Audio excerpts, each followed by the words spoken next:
청취자 여러분, 혹시 내 성격은 원래 이래 라고 굳게 믿고 계신 부분들이 있나요? 아, 그런 거 다들 하나씩은 있죠. 그쵸. 막 나는 늘 남한테 양보하는 착한 성격이야. 아니면 나는 절대 누구한테도 의지 안 하는 엄청 독립적인 사람이야. 이런 거요. 네네, 보통 그걸 자기만의 고유한 개성이라고들 생각하잖아요. 맞아요. 그런데 만약에요, 우리가 고유한 개성이라고 부르는 그 모습이 사실은 마음속 깊은 곳의 불안을 피하려고 진짜 필사적으로 만들어낸 생존용 마스크에 불과하다면 어떨까요? 우와, 시작부터 엄청 도발적인 질문이네요. 제가 오늘 자유파보기를 준비하면서 이 부분에 완전 꽂혔거든요. 근데 방금 하신 말씀이 오늘 우리가 심층 탐구할 자료들의 핵심을 아주 정확히 찌르는 지점이에요. 사실 오랫동안 심리학은 인간을 이해할 때 그 내면의 생물학적인 본능만 들여다봤거든요. 억압된 충동이나 무의식 같은 거 말이죠. 프로이트가 대표적이잖아요. 그렇죠. 프로이트식 접근은 철저하게 개인의 내부를 파고드는 거였죠. 약간 고장난 기계에서 문제되는 부품을 찾는 느낌이랄까요? 아주 적절한 비유네요. 그런데 오늘 우리가 다룰 자료들을 보면요. 그 초점이 완전히 밖으로 이동합니다. 네, 카렌 호나이, 에리히 프롬, 해리스텍 설리반 같은 신프로이트 학파, 그리고 영국 쪽의 대상관계 이론가들 이야기죠. 맞습니다. 이 학자들의 연구를 종합해보면요. 우리가 가진 심리적 문제나 성격이 단순히 내 안의 본능이 꼬여서 생기는 게 아니라는 거예요. 그럼 뭐 때문이라는 거죠? 오히려 우리가 속한 환경, 사회, 그리고 가장 중요하게는 타인과의 관계 속에서 어떻게든 살아남으려다 보니까 형성된 결과물이라는 거죠. 와, 생물학적 결정론에서 벗어났다는 건 정말 엄청난 패러다임의 전환이네요. 완전히 시각이 바뀐 거죠. 나무 뿌리만 막히던 학자들이 드디어 고개를 들어서 숲의 생태계나 날씨, 토양의 상태를 보기 시작한 셈이니까요. 인간을 과거의 굴레에서 해방시켜서 지금 현재 맺고 있는 대인관계나 사회적 맥락 속에서 이해할 수 있는 길을 열어준 거네요. 청취자 여러분도 내 성격은 왜 이럴까 고민해 보셨을 텐데 오늘 그 실마리를 좀 찾으실 수 있을 겁니다. 네, 그럼 이 흥미로운 숲속으로 한번 들어가 보죠. 가장 먼저 마주치는 학자는 카렌 호나이입니다. 호나이, 이분 진짜 대단하더라고요. 프로이트가 주장했던 반복 강박, 그거를 정면으로 반박했잖아요. 맞아요. 어릴 때 아버지와 맺었던 관계 패턴을 어른이 되어서도 맹목적으로 반복한다는 프로이트의 시각에 동의하지 않았죠. 그러니까 인간이 그렇게 기계적으로 과거를 반복하는 존재가 아니라고 본 거네요. 네네. 우리의 태도는 과거의 단순한 반복이 아니라 그 이후에 겪는 수많은 사람들과의 경험을 통해서 끊임없이 수정된다는 겁니다. 과거의 기억 자체가 중요한 게 아니군요. 그렇죠. 과거로 인해 형성된 어떤 태도가 현재의 삶에서 어떻게 심리적 악순환을 만들어내고 있느냐, 이게 호나의 관심사였어요. 그 악순환의 시작점을 호나이는 근본적 불안, 베이직 앵자이어티라고 불렀죠. 저는 이 개념이 참 와닿는 게요. 어떤 부분에서요? 어린아이의 입장에서 세상을 한번 상상해보게 만들거든요. 사실 아이는 혼자서 생존할 수 없는 진짜 무력한 존재잖아요. 네, 부모에게 전적으로 의존할 수밖에 없죠. 그런데 만약 부모가 아이의 마음을 몰라주거나 막 일관성 없이 대하거나 억압하면 아이는 세상 자체가 너무나 위험하고 적대적인 곳이라고 느끼게 된단 말이죠. 맞습니다. 이 깊은 무력감과 격리감이 바로 근본적 불안이 되는 거고요. 그리고 중요한 건 그 불안을 가만히 견딜 수 있는 사람은 없다는 겁니다. 어떻게든 살아남아야 하니까요. 그렇죠. 아이들은 그 가혹한 환경에서 살아남으려고 나름의 방어 전략을 짜기 시작해요. 호나이는 이걸 3가지 성격 방향으로 정리했습니다. 어떤 방향들이죠? 첫째, 사람들을 향해 다가가는 순종적인 태도. 둘째, 사람들에 반항하면서 권력을 추구하고 적대적인 태도를 취하는 것. 셋째는 아예 사람들로부터 떨어져 나와서 위축되고 이탈하는 태도입니다. 여기서 제가 오프닝 때 이야기했던 생존 마스크가 딱 등장하는 거군요. 맞습니다. 아이는 자기가 처한 환경에서 가장 잘 먹히는 마스크 하나를 골라서 쓰는 셈이죠. 근데 그 마스크를 쓰는 것 자체가 문제는 아니지 않나요? 네, 마스크 자체는 문제가 안 돼요. 건강한 사람이라면 상황에 따라 순종할 때도 있고 맞서 싸울 때도 있고 혼자만의 시간을 가지면서 물러설 때도 있으니까요. 유연하게 바꿔가며 쓰는 거죠. 그럼 대체 언제 문제가 생기는 거예요? 신경증적 장애는 이 중 오직 하나의 전역에만 극단적으로 매달릴 때 발생합니다. 다른 선택지는 다 잃어버리고 하나의 마스크가 얼굴에 완전 딱 들러붙어서 경직되어 버리는 거죠. 잠깐만요. 그렇다면요. 우리가 흔히 말하는 애정 결핍이나 타인한테 무조건 사랑받으려고 지나치게 다 맞춰주는 사람들 있잖아요. 네네, 주변에 꽤 있죠? 그런 분들도 결국 본성이 착해서가 아니라 불안을 잠재우려고 순종이라는 마스크만 쓰게 된 신경증적 상태라고 볼 수 있는 건가요? 와, 호나이의 통찰이 번뜩이는 지점을 정확히 짚어줬네요. 바로 그겁니다. 보통 권력욕이나 지배욕이 신경증적일 수 있다는 건 누구나 쉽게 생각하잖아요. 그쵸. 막 남을 지배하려는 건 딱 봐도 문제 같으니까요. 그런데 호나이는 타인에게 맹목적으로 사랑받고 싶어하는 욕구마저도 신경증의 증상일 수 있다고 짚어냈어요. 헉, 진짜요? 사랑을 추구하는 게 아니라는 건가요? 네, 사랑 그 자체를 추구하는 게 아니라 안전감을 추구하기 위해서 사랑이라는 도구를 진짜 필사적으로 이용하고 있다는 뜻이죠. 와, 이거 엄청난 통찰이네요. 타인에게 맞춰주지 않으면 버림받을지도 모른다는 그 근본적 불안감이 결국 무조건적인 순종을 만들어낸다는 거군요. 맞아요. 물론 호나이의 이론이 완벽한 건 아니었습니다. 현재의 환경과 처지를 너무 강조하다 보니까 정신분석의 핵심인 어린 시절의 무의식적 기원을 소홀히 다뤘다는 비판을 받기도 했죠. 아, 너무 지금 상황만 본다는 공박이 있었군요. 네. 그리고 환자가 자기 문제에 대해서 이건 내 잘못이 아니라 나를 둘러싼 환경 탓이야. 이렇게 책임을 회피할 여지를 주었다는 지적도 있어요. 그렇겠네요. 환자 탓하기 딱 좋으니까요. 하지만 그럼에도 불구하고 인간의 심리를 사회 환경적 요인과 결합시킨 그녀의 시도는 이후 심리학을 완전히 뒤바꿔 놓았습니다. 자, 그럼 부모라는 첫 번째 환경을 넘어섰으니 이제 우리는 집 밖으로 나가서 거대한 사회를 마주하게 됩니다. 네, 에리기 프롬과 해리 스택 설리반의 아이디어가 등장할 차례네요. 개인적으로 프롬의 주장은 심리학을 넘어선 어떤 실존주의 철학처럼 들리더라고요. 프롬은 인간의 가장 큰 딜레마가 자유에서 온다고 봤잖아요. 맞습니다.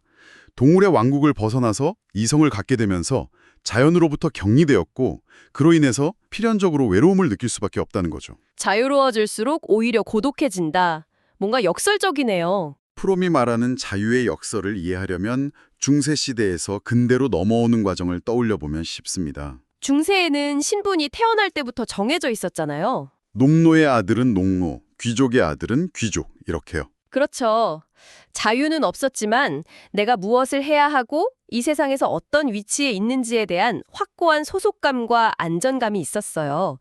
그런데 근대가 열리면서 인간은 완전한 자유를 얻었지만 동시에 무시무시한 고독과 책임을 짊어지게 된 겁니다. 그래서 사람들이 어떻게든 그 텅 빈 자유로부터 도피하려고 한다는 거군요. 네. 자유의 부담을 견디지 못할 때 취하는 부정적인 해결책이 바로 무언가에 맹목적으로 복종하는 겁니다. 예를 들면 불합리한 권유에 굴복하는 거요? 맞아요. 독재자를 열광적으로 따르거나 사이비 종교에 빠지거나 하는 식으로요.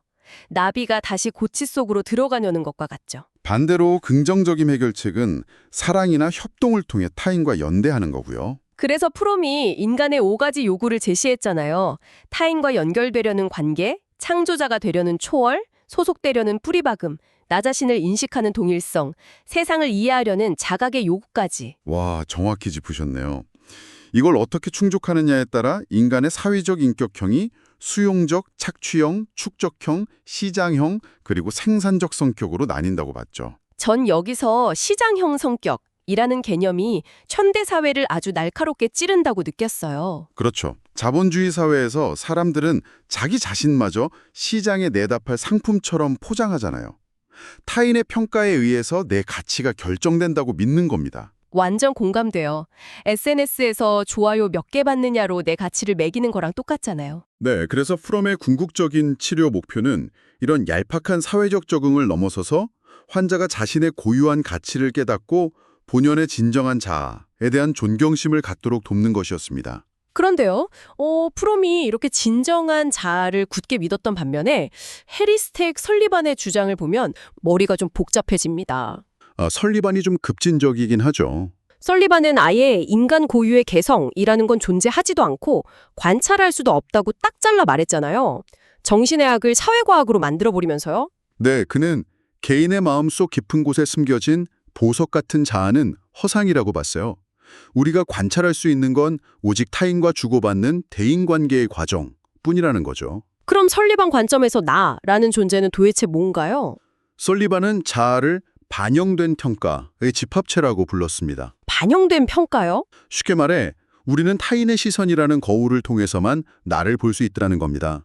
어릴 때 부모가 나를 사랑스럽게 바라보면 그 시선들을 모아 좋은 나를 만들고 비난하면 나쁜 나를 형성하는 거죠. 타인의 인정이 곧 나의 안전이 되는 거군요. 맞아요. 인정은 안전을, 불인정은 불안을 초래합니다. 결국 우리의 자아는 이 불안을 줄이려고 타인의 평가들을 주워 모아서 만든 모자이크에 불과하다는 거예요. 잠깐, 지금 이거 들으시는 청취자 여러분은 어떠신가요? 저는 이 대목에서 솔직히 반발심이 확 올라오더라고요. 아니, 나는 남 눈치 안 보고 내 맘대로 사는 독특한 개성이 있는데 하고요. 하하, 충분히 그렇게 생각하실 수 있죠. 근데 설리반 논리 배모라면 제가 반항적이고 독특한 행동을 하는 것조차도 결국 특별한 사람으로 인정받고 싶다거나 무시당할까 봐 두렵다라는 타인과의 관계적 맥락에서 나온다는 뜻이잖아요. 결국 타인과의 끈을 잘라내면 나라는 존재를 설명할 방법이 아예 없다는 거네요. 바로 그 지점이 프롬과 설리반의 결정적인 차이이자 상호 보완적인 부분입니다. 프롬은 사회의 억압 속에서도 지켜내야 할 진정한 자아가 내면에 있다고 믿었지만 설리반은 철저하게 상호작용 속에 존재하는 자아만을 보았죠. 둘이 완전 반대처럼 보이기도 해요. 어느 한쪽이 틀렸다기보다는 두 학자 모두 환자를 깊이 존경했다는 공통점이 있어요. 우리는 타인의 거울을 통해 나를 인식하면서도 동시에 그 거울 너머의 고유성을 갈망하는 복잡한 존재라고 이해하시면 됩니다. 전체의 인격을 이해하는데 둘 다 꼭 필요한 시각이죠. 아하, 그렇군요. 그리고 설리반 이론에서 또 하나 짚고 넘어가야 할 흥미로운 개념이 준향 왜곡, 파라텍식 디스톨션이라는 건데요. 이름은 되게 어려운데 뜻을 풀어보면 우리가 일상에서 진짜 자주 겪는 일이더라고요. 네, 아주 흔한 현상입니다. 상대방을 있는 그대로 보는 게 아니라 내 과거 경험 속에 누군가를 상대방 얼굴에 투사해서 반응하는 거예요. 현실과 환상을 혼동하는 거죠. 맞아요. 예를 들어서 직장 상사가 가볍게 이 서류 좀 다시 볼래요? 라고 했을 뿐인데 혼자 엄청 공격받은 것처럼 화를 내거나 완전 쭈구리가 되는 경우 있잖아요. 아주 완벽한 예시네요. 알고 보면 상사한테 화가 난 게 아니라 어린 시절에 나를 억압했던 엄격한 아버지의 유령을 상사 얼굴에 덮어 씌워놓고 혼자 싸우고 있는 거잖아요. 그렇죠. 설리반은 이런 불안을 줄이기 위해 쓰는 안정보장 조작이나 왜곡된 환상들이 대인관계를 망친다고 봤어요. 그리고 발달 단계도 세밀하게 나눴는데 특히 초등학교 고학년에서 중학교 사이인 사춘기 전기를 엄청 중요하게 생각했습니다. 아, 동성 친구와의 깊은 우정을 말하는 거죠. 네, 그 시기에 맺는 인티머시를 성인기 관계의 핵심 기초로 봤어요. 만약 이때 진정한 친밀감을 경험하지 못하면 나중에 누군가와 관계를 맺어도 그건 타인과의 교감이 아니라 그냥 성욕을 해소하는 도구적 수음에 불과하게 된다고 날카롭게 꼬집었죠. 와, 진짜 냉철하네요. 자, 그럼 설리반이 우리의 대인관계 발달을 사춘기까지 추적했다면 여기서 질문이 하나 생깁니다. 성인이 되면 인간의 발달은 끝나는 걸까요? 당연히 아니죠. 여기서 에릭 에릭슨이 단호하게 아니다 라고 대답합니다. 발달의 타임라인을 태어나는 순간부터 노년기까지 전 생애로 완전히 확장해버려요. 요람에서 무덤까지네요. 네. 여기서 에릭슨의 점진적 분화, 에피제네시스 개념이 등장합니다. 프로이트의 발달 단계에 병행하는 자아 발달의 순서인데요. 유아의 내면에는 이미 평생을 펼쳐갈 설계도가 들어있다고 본 거예요. 설계도가 한 번에 열리는 게 아니라 시계마다 차례차례 펼쳐진다는 거죠. 맞습니다. 이거 약간 인생이라는 거대한 비디오 게임 같지 않나요? 오호호, 비디오 게임이요? 네, 레벨 1부터 8까지 스테이지가 있고 각 스테이지마다 반드시 깨야 하는 보스몹, 즉 위기가 존재하는 거죠. 영아기에는 신뢰 대 불신, 청소년기에는 정체성 대 혼란, 중년기에는 생산 대 침체, 이런 퀘스트들이 주어지잖아요. 하하, 아주 찰떡 같은 비유네요. 그 비유를 좀 더 밀고 나가보면요. 만약 레벨 1 보스를 못 깨면 어떻게 될까요? 게임 오버인가요? 아니요, 레벨 2로 나긴 합니다. 생물학적으로 나이는 먹으니까요. 하지만 레벨 1에서 얻어야 했던 기본적 신뢰라는 아이템을 못 챙겼기 때문에 이후의 모든 스테이지에서 만성적인 적응장애라는 페널티를 겪게 되는 거죠. 아, 타인을 못 믿으니까 연애도 사회생활도 계속 삐걱거리는 거군요. 이거 진짜 청취자 여러분께 엄청난 안도감을 주는 이야기 같아요. 어떤 점에서 위로가 될까요? 만약 지금 30대나 40대 혹은 그 이상인데 인생이 꼭 막힌 것 같고 위기를 겪고 있다면요. 그게 꼭 어린 시절의 미해결 과제 때문만이 아니라 지금 그 나이대에 맞는 완전히 새로운 보스몹이 등장했기 때문이라는 거잖아요. 맞습니다. 에릭슨은 인간을 과거의 프로가 아니라 평생에 걸쳐서 위기와 싸우며 성장하는 긍정적이고 역동적인 존재로 바라본 겁니다. 지금까지 관계, 사회, 평생의 과제처럼 우리 외부의 상호작용을 다뤘다면요. 이제 시선을 영국 쪽으로 좀 돌려보겠습니다. 네, 멜라니 클라인과 페어베언의 대상관계 이론이네요. 이분들은 완전히 다른 각도에서 접근하더라고요. 외부 세계가 어떻게 우리 머릿속으로 내면으로 들어와서 구조를 형성하는지 파헤쳤잖아요. 그렇죠. 내면화 혹은 섭취라고 부르는 아주 내밀한 과정을 연구했습니다.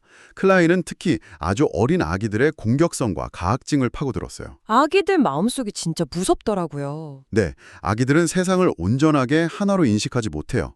엄마라는 한 사람도 젖을 주는 좋은 엄마와 내가 울어도 안 오는 나쁜 엄마로 쪼개서 인식하거든요. 그래서 그 나쁜 엄마가 자기를 파괴할지도 모른다는 피해적 불안을 느낀다고 했죠. 맞습니다.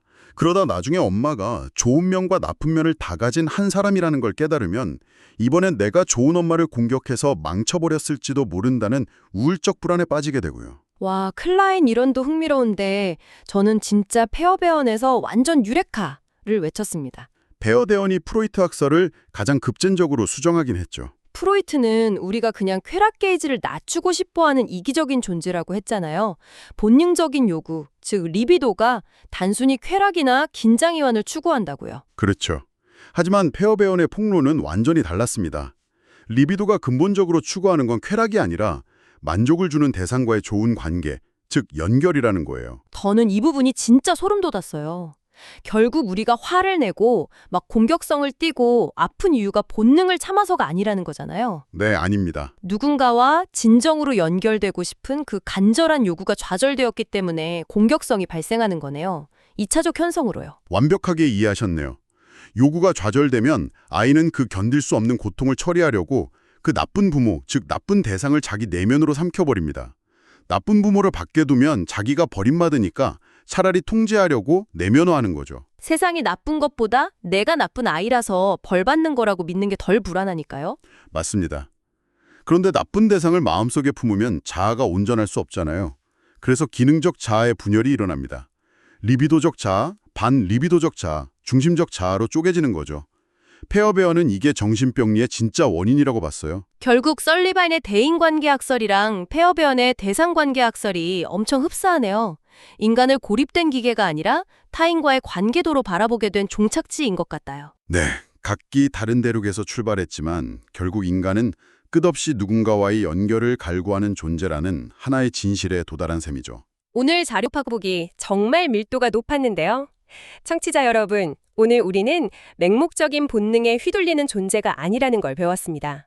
사회적 불안에 맞서 생존 전략을 짜고 자유의 고독 속에서 연대를 고민하고 타인의 인정 속에서 나를 형성하며 평생의 과제와 싸우고 끝없이 연결을 갈구하는 존재라는 걸요. 네, 인간에 대한 정말 따뜻하고 입체적인 이해를 얻어가는 시간이었네요.